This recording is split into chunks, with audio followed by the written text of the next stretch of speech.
அனைவருக்கும் மகளிர் தின நல்வாழ்த்துக்கள். Welcome all to City Women Stitches channel. இன்றைக்கி நம்ம இந்த வீடியோவில் நம்ம ஒரு தைக்கிறதோ கட்டிங் வீடியோவோ எதுவுமே பார்க்க போகிறது இல்லைங்க. இது ஒரு மோட்டிவேஷன் வீடியோவாக கூட இருக்கலாம். ஏன்னா இந்த மகளிர் தினம் ஸ்பெஷலுங்கிறதுனால இன்றைக்கி நான் எப்படி தையல் கிளாஸ் ஆரம்பித்தேன், அதுக்கு என்னை மோட்டிவேட் பண்ணிச்சு அப்படிங்கிறத பற்றி தான் அதை பற்றி நான் உங்ககிட்ட சொல்ல போகிறேங்க. நான் காலேஜ் முடிச்சுட்டு கல்யாணம் ஆகிடுச்சுங்க. கல்யாணம் ஆனோடனே வீட்டில் 2-3 வருஷம் சும்மா இருந்தேன். அப்புறம் என்ன பண்ணுறதுன்னு தெரியல. படிச்சுட்டு சும்மா இருக்கிறோமே அப்படிங்கிற ஒரு கவலை ஒரு பக்கம். குழந்தை பிறந்து குழந்தைய ஸ்கூலுக்கு போக ஆரம்பிச்சிட்டாங்க. அப்புறம் எவ்வளோ நேரம் வீட்டில் சும்மா இருக்கிறது அப்படின்னு சொல்லிட்டு பக்கத்தில் ஒரு தையல் கிளாஸ் இருந்ததுங்க. நான் தைக்க போனேன், தையல் பழக போனேன். அப்போ போயிட்டு இருக்கும்போது நாங்கள் வீடு மாற்ற வேண்டிய ஒரு சூழ்நிலை வந்துச்சுங்க. அப்போ வேறு ஒரு வீட்டுக்கு போனோம். அங்கே போகும்போது அங்கே எனக்கு ஒருத்தர் தங்கம் டீச்சர்ன்ட்டு ஒருத்தர் எனக்கு தையல் சொல்லி கொடுக்க ஆரம்பித்தாங்க. அவங்க நம்ம கோயம்புத்தூர் ஜெயில் இருக்குது பார்த்தீங்களா, அந்த சென்ட்ரல் ஜெயிலுக்குள்ளே அவங்க ஹஸ்பண்ட் வார்டனாக இருந்தாங்க. அப்போ அந்த வார்டனாக இருக்கிறதுனால அவங்க ஜெயில் குவார்ட்டர்ஸில் தான் இருந்தாங்க. அப்போ அங்கே போய் நாங்கள் டெய்லியுமே தையல் பழகணும். அப்புறம் அவங்க கொஞ்சம் தனியாக கிளாஸ் போட்டாங்க, அங்கேயும் போய் பழகிட்டு இருந்தோம். திடீர்னு அவங்க ஹஸ்பண்டுக்கு ரிட்டையர்ட் ஆகிற ஒரு டைம் வந்துருச்சு. அப்போ இந்த டைம் வரும்போது அவங்க சொன்னாங்க, உங்கள் வீட்டில் இடம் இருக்குது இல்லைம்மா, நீங்கள் ஆரம்பிங்க, நான் உங்களுக்கு கொஞ்சம் ஹெல்ப் பண்ணுறேன் அப்படின்னு சொன்னாங்க. அவங்க அந்த சொல்கிற டைமில் நான் ப்ளவுஸு சுடிதார் எல்லாமே தைச்சி பழகிட்டேங்க. கட்டிங்கும் தைக்கிறது எல்லாமே நான் பழகிட்டேன்.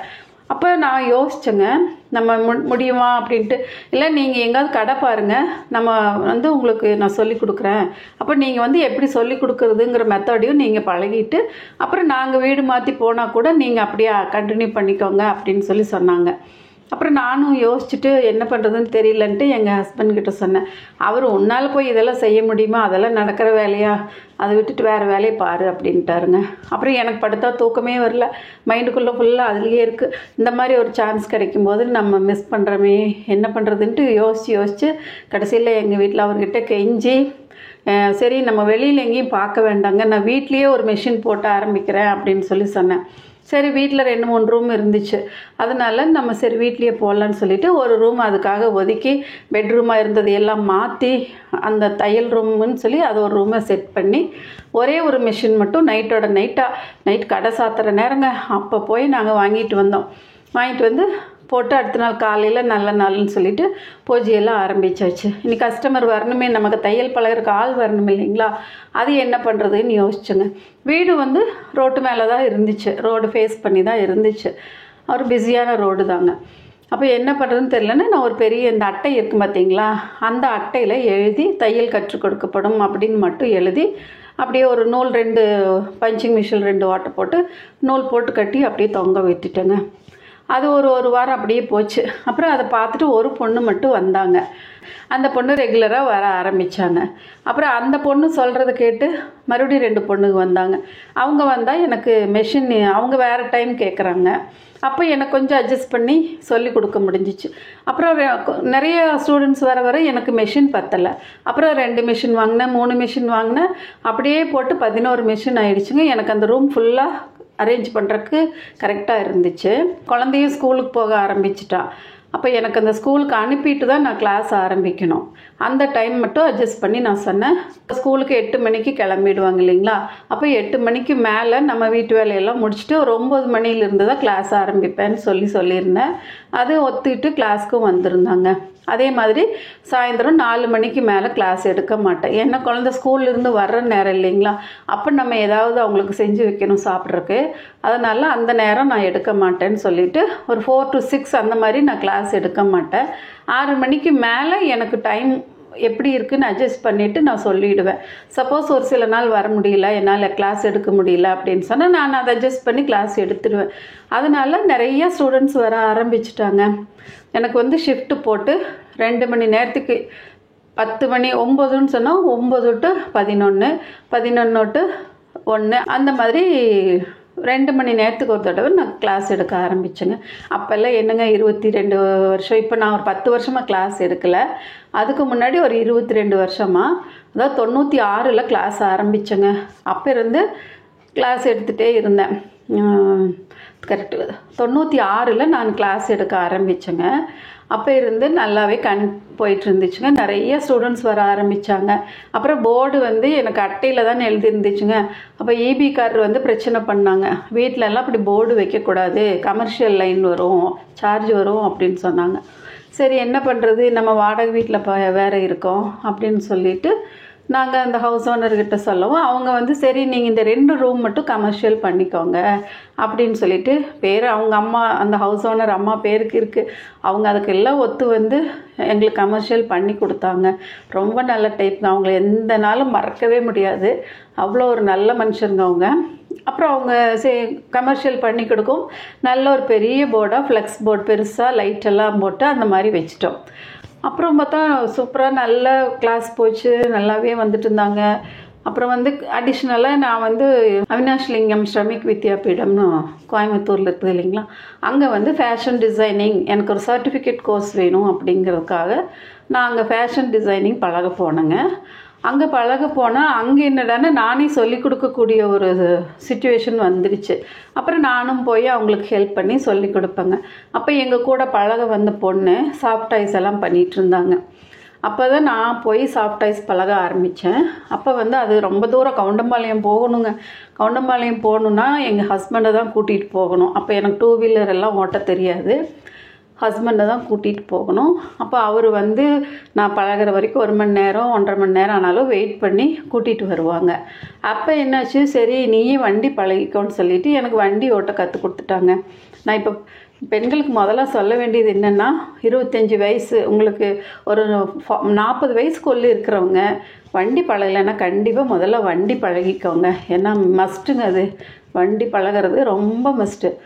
4-5 பேர் டிரைவிங் ஸ்கூல் வச்சவங்க எல்லாம் வந்திருந்தாங்க 4 வீலரு. நான் பழக போகிறேன் அப்படின்னா நீங்கள் காசே கொடுக்க வேண்டாங்க்கா, நீங்கள் வாங்க, சும்மா வாங்க அப்படின்னு எல்லாம் சொன்னாங்க. நான் எங்கள் ஹஸ்பண்ட் அதுக்கெல்லாம் விடவே இல்லை. அவர் டிஸ்கரேஜ் தான் பண்ணுவார் எப்போவுமே, அதனால் வேண்டான்ட்டார்.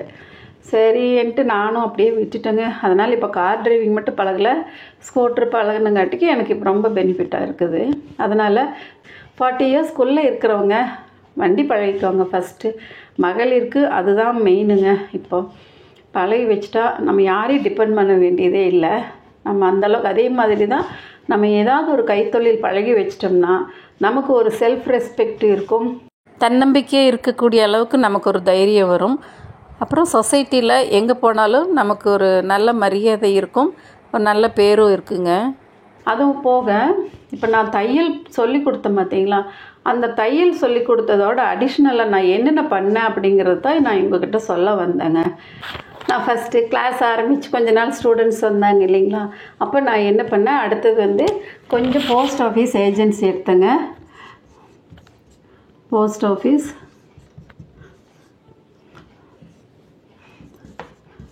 ஆர்டி ஏஜென்சி, ஆர்டி ஏஜென்சி எடுத்தேங்க. அப்புறம் வந்து அங்கேருந்து 2வது சாஃப்ட் டாய்ஸ் பண்ணினேன். சாஃப்ட் டாய்ஸ் பண்ணணுங்க. அப்புறமா இங்கே வந்து பெயிண்டிங்ஸ் எல்லாம் பண்ணினேன். பெயிண்டிங்ஸ் பண்ணுங்க. அப்புறம் ஜுவல்ஸு செல், ஜுவல்ஸ் எல்லாம் சேல் பண்ணுங்க. அப்புறம் பட்டன் ஹவுஸ் மாதிரி வச்சுங்க.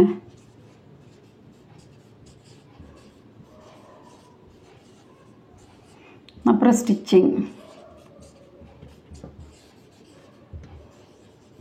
ஸ்டிச்சிங் வந்து ப்ளவுஸும் சுடிதாரும்.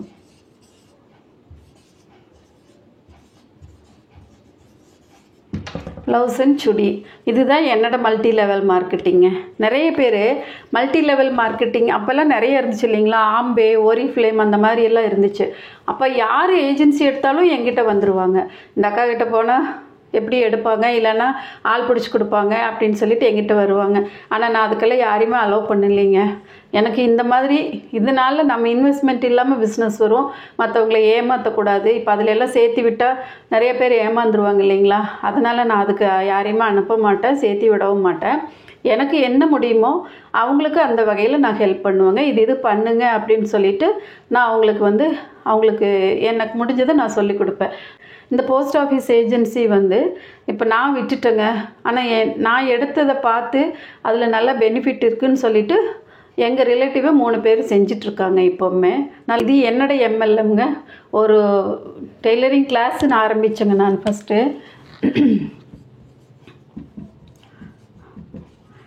ஃபஸ்ட்டு டெய்லரிங் ஸ்கூல் அந்த மாதிரி ஆரம்பித்தேன் நான்.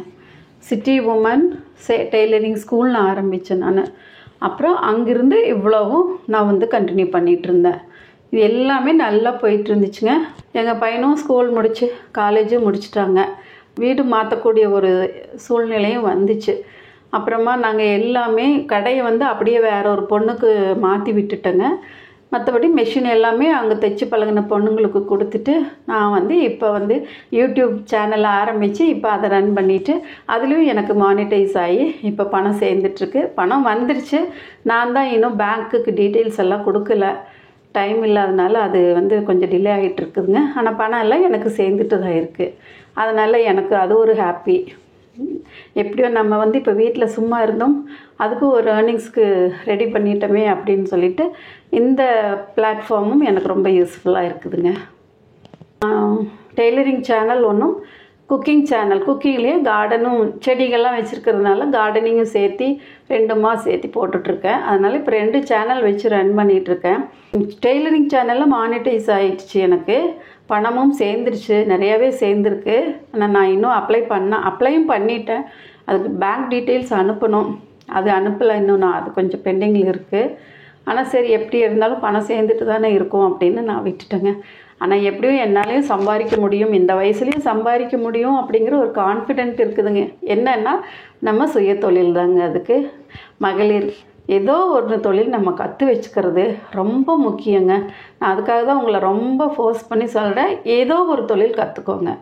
நமக்கு இன்வெஸ்ட்மெண்ட் இல்லாமல் நம்மளால் என்ன தொழில் பண்ண முடியுமோ அதை தேடி பிடிச்சி நீங்கள் அதில் இன்வால்வ் ஆகிறதுக்கு முயற்சி பண்ணுங்கள். நான் இப்போ தையல் பழகிட்டேங்க. அவங்க தங்கம் டீச்சர் வந்தாங்க இல்லைங்களா, 6 மாதம் எனக்கு தையல் சொல்லி கொடுத்தாங்க. நான் ஓரளவுக்கு நானும் சொல்லி கொடுக்க பழகிட்டேன். அப்புறம் அவங்க வீடு மாற்றி போன உடனே நான் அப்படியே கண்டினியூ பண்ண ஆரம்பித்தேன். அப்புறம் மெஷினும் சேர நிறைய ஸ்டூடெண்ட்ஸுங்க வர ஆரம்பிச்சிட்டாங்க. அப்புறம் நானும் நல்லா சொல்லி கொடுக்க ஆரம்பிக்கவும் ஒரு பேர் கிடச்சிருச்சு, ஒரு நல்ல பேர் கிடச்சிருச்சு. இங்கே போனால் இந்த அக்கா நல்லா சொல்லி கொடுப்பாங்க அப்படிங்கிற மாதிரி நிறையா வர ஆரம்பிச்சிட்டாங்க. அப்புறம் அந்த ஃபுல் டே பார்த்திங்கன்னா எப்படி இருந்தாலும் ஒரு 10-20 செப்பல் செட்டு இருந்துகிட்டே இருக்குங்க எங்கள் வீட்டு முன்னாடி. எப்போ பாரு ஒரு 10 பொண்ணுங்க இருந்துகிட்டே இருப்பாங்க. அது பார்க்குறக்கும் நல்லா இருக்கும். அந்த மாதிரி இருந்துச்சு, நமக்கும் ஒரு சுறுசுறுப்பாக இருக்கும். அப்போ ஃபீஸ் எல்லாம் ரொம்ப கம்மியாக தான் வாங்கிட்டு இருந்தாங்க. அப்புறம் நடுவில் அடிஷ்னலாக இன்னும் ஒருத்தர் தையல் பழக வந்த ஒருத்தர் சொன்னாங்க, நீங்கள் இவ்வளோ பேர் பழகி வச்சுருக்கிறீங்களக்கா, நீங்கள் ஒரு போஸ்ட் ஆஃபீஸ் ஏஜென்சி எடுத்துக்கோங்க அப்படின்னு சொன்னாங்க. அது எதுவுமே நான் செஞ்சது எதுவுமே ரொம்ப இன்வெஸ்ட்மெண்ட் இல்லாமல் தான் ஆரம்பித்தேங்க. அதுதான் நான் உங்களுக்கு இப்போ சொல்ல வரேன். போஸ்ட் ஆஃபீஸ் ஏஜென்சி எடுத்துக்கோங்கன்னாங்க. அப்போ எனக்கு அவங்களே ஹெல்ப் பண்ணாங்க. அது கலெக்டர் ஆஃபீஸில் போய் தான் அந்த ஏஜென்சி எடுக்கணும். அதை நான் போய் அவங்களோட ஹெல்ப்போடு நான் அதை எப்படின்னு சொல்லி அந்த ப்ரொசீஜர் ஃபார்மெல்லாம் ஃபில்அப் பண்ணி கொடுத்து அதெல்லாம் பண்ணிட்டு அந்த ஏஜென்சியும் எடுத்துட்டேங்க. அப்புறம் இங்கே நம்ம ஸ்டூடெண்ட்ஸ் வருவாங்க இல்லைங்களா, அவங்கக்கிட்டே சொல்லுவேன், நீங்கள் மாதம் ஒரு 100 ரூபா போடுங்க, 5 வருஷத்துக்கு நீங்கள் 100 ரூபா போட்டிங்கன்னா அது உங்களுக்கு இவ்வளோ அமௌண்ட் வரும், அது கூட சேர்த்து வட்டியோடு சேர்த்து உங்களுக்கு இவ்வளோ அமௌண்ட் வரும் அப்படின்னு எல்லாம் நான் சொல்லவும் அவங்களுக்கு ஓ சரி 100 ரூபா தானே 500 ரூபா தானே அப்படின்ட்டு அப்படியே போட ஆரம்பித்தாங்க. நான் ஒரு 7 லட்சம் வரைக்கும் நான் அதை கலெக்ட் பண்ணி கட்டிகிட்டு இருந்தேன். ரொம்ப நல்லா பண்ணிகிட்டு இருந்தேங்க. அதுபோக இது லேடிஸ்க்கு மட்டும்தான் இந்த ஸ்கீமு. ரெக்கரிங் டெபாசிட் ஸ்கீம் லேடிஸ்க்கு மட்டும்தான். அது ஜென்ஸுக்கும் சேர்ந்து வர்றது டெபாசிட் ஸ்கீமுங்க. நம்ம இப்போ 1 வருஷத்துக்கு 5 வருஷத்துக்கு 7 வருஷத்துக்கு எல்லாம் போடுவோம் இல்லைங்களா, அந்த டெபாசிட் ஸ்கீம் 2 பேருமே எடுத்துக்கலாம். கொஞ்ச நாள் கழித்து நான் அதுவுமே எடுத்தேன். அதுவும் நல்லா போயிட்டு இருந்துச்சு. யாராவது ஒரு 50,000 வச்சுருக்காங்க அப்படின்னு சொன்னால் சரி இந்த அக்காட்ட கொடுத்து போஸ்ட் ஆஃபீஸில் போட சொல்லுவோம் அப்படின்னு சொல்லிவிட்டு என்கிட்ட கேட்பாங்க. நானும் அவங்கள கூட்டிகிட்டு போய் போஸ்ட் ஆஃபீஸில் போட்டு அவங்களுக்கு பணம் வட்டி வாங்கி கொடுத்துருவேன். அதுவும் நல்லா போயிட்டு இருந்துச்சு. அதுக்கும் இன்வெஸ்ட்மெண்ட் இல்லைங்க, இன்வெஸ்ட்மெண்ட் இல்லாமல் தான் வந்துச்சு. அது வந்து 100க்கு 4% வட்டி நமக்கு போஸ்ட் ஆஃபீஸில் தருவாங்க. நாங்கள் எடுக்கும்போதே கலெக்டர் ஆஃபீஸில் 2% தருவாங்க. அதுபோக சென்ட்ரல் கவர்மெண்ட்டில் ஹெட் போஸ்ட் ஆஃபீஸில் 1% தருவாங்க. அப்போ எனக்கு நிறைய இன்ட்ரெஸ்ட் கிடச்சிட்டு இருந்தது. இப்போ எல்லாமே கம்மி பண்ணிட்டாங்க. நானும் அந்த ஏஜென்சி வீடு மாற்றணுன்னு அந்த ஏஜென்சி விட்டுட்டேன். அப்புறம் அது நல்லா போயிட்டு இருந்துச்சு. கூடவே சாஃப்ட் ஐஸ் சொல்லி கொடுக்கலாம் அப்படின்னு சொல்லிட்டு சாஃப்ட் ஐஸும் சொல்லிக் கொடுக்க ஆரம்பித்தேங்க. அது ஒரு டைம் ஃபர் எடுத்துகிட்டு வந்தால் போதும். அப்புறம் நான் நிறைய காலேஜஸ்க்கெல்லாம் போய் கிளாஸ் எடுத்தேன். ஃபர் சாஃப்ட் ஐஸ் கிளாஸ் எடுத்தேன். மோட்டிவேஷன் கிளாஸஸ்க்கெல்லாம் நிறைய காலேஜஸ்க்கு போனேன். அந்த மாதிரியும் போய் உங்களுக்கு சொல்லிக் கொடுத்தேன். அதுக்கெல்லாம் எதுவுமே இன்வெஸ்ட்மெண்ட் இல்லைங்க. அப்புறம் பெயிண்டிங்ஸ் எல்லாம் சொல்லிக் கொடுத்தேன்.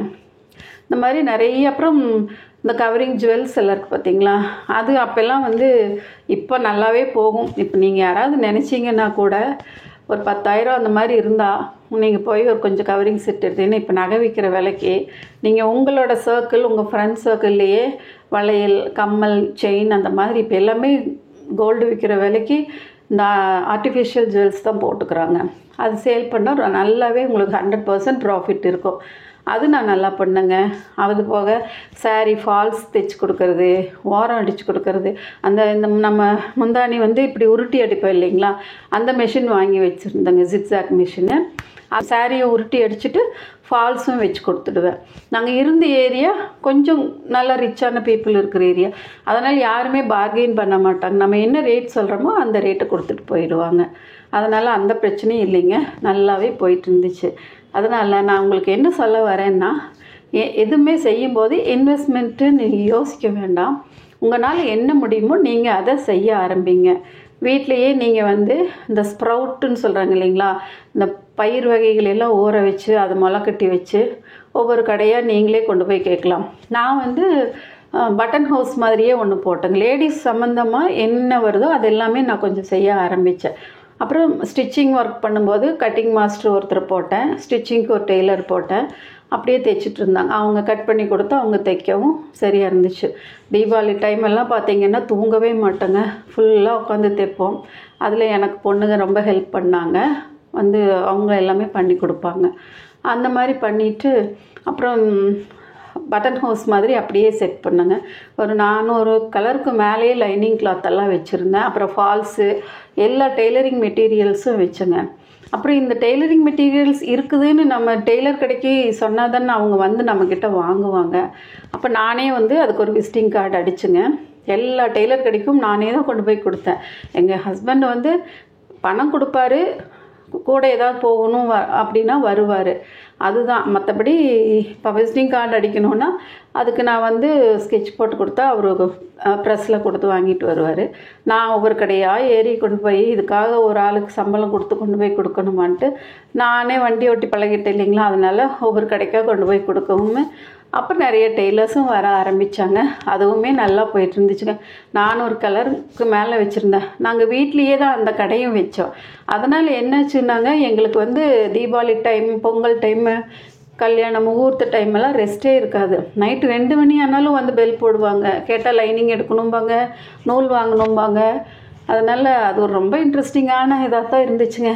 நான் உங்களுக்கு இதுக்கு என்ன சொல்ல வரேன்னா, நீங்கள் எதுவுமே இன்வெஸ்ட்மெண்ட் இல்லாமல் தான் ஆரம்பிக்கிறதுக்கு யோசிங்க. நிறைய தொழில் இருக்குதுங்க. இப்போ நான் சொன்ன மாதிரி ஸ்ப்ரவுட்ஸ் பண்ணலாம், மசாலா பொடிகள் அரைக்கலாம். இப்போ ஆன்லைனில் சாரீ பிஸ்னஸ் நிறைய பண்ணுறாங்க. சாரீ பிஸ்னஸ் பண்ணலாங்க. ஆனால் அதுக்கு நீங்கள் நல்ல பார்ட்டியாக பார்த்து கொடுக்கணும். உடனே காசு கொடுக்குற மாதிரி பார்ட்டி. அப்படி இல்லைன்னா நீங்கள் ஆன்லைன் பிஸ்னஸ் பண்ணுங்கள். ஆன்லைனில் இப்போ நல்லாவே போகுதுங்க. இப்போ கொஞ்சம் படிச்சுட்டு வீட்டில் சும்மா இருக்கிறோம், என்ன பண்ணுறது அப்படின்னு சொன்னால் நீங்கள் டியூஷன் எடுக்கலாங்க. ஒரு 5 குழந்தைகளுக்கு எடுத்திங்கன்னா கூட நீங்கள் நம்ம படித்ததும் மறக்காமல் இருக்கும், அவங்களுக்கும் அது யூஸ் ஆகும். அது ஒரு இன்கம் தாங்க. இப்போல்லாம் நல்லாவே டியூஷன் சொல்லித்தராங்க. நிறைய பேர் போகிறாங்க. படிக்கிற குழந்தைகளே டியூஷன் கொண்டு போய் விட்டுறாங்க. பேரண்ட்ஸு வேலைக்கு போகிறதுனால வரக்கு லேட் ஆகும் அப்படின்னு சொல்லிட்டு. அதனால் நீங்கள் டியூஷன் வந்து ஒரு நல்ல இன்வெஸ்ட்மெண்ட் இல்லாத ஒரு பிஸ்னஸ் தாங்க. அந்த மாதிரி நீங்கள் ஏதாவது ட்ரை பண்ணி பாருங்கள். உங்களுக்கு இந்த வீடியோவில் ஏதாவது யூஸ்ஃபுல்லாக இருக்கும்னு நீங்கள் நினச்சிங்கன்னா எப்படி இருந்துச்சுன்னு கமெண்ட் பண்ணுங்கள். நீங்கள் இந்த சேனல் இன்னும் சப்ஸ்கிரைப் பண்ணாமல் பார்த்துட்ருக்கிறீங்கன்னா சேனலை சப்ஸ்கிரைப் பண்ணிவிட்டு பாருங்கள். வீடியோ பிடிச்சா லைக் பண்ணுங்கள், ஷேர் பண்ணுங்கள். நான் இன்னும் தையல் கிளாஸ் எப்படி ஆரம்பித்தேன், என்னென்னவெல்லாம் பண்ணினேன், அது எப்படி அதை கொண்டு போனேங்கிறதெல்லாம் நான் இனி விரிவாக இன்னொரு வீடியோவில் சொல்கிறேங்க. மீண்டும் இன்னொரு வீடியோவில் சந்திக்கலாங்க. அது வரைக்கும் நன்றி, வணக்கம்.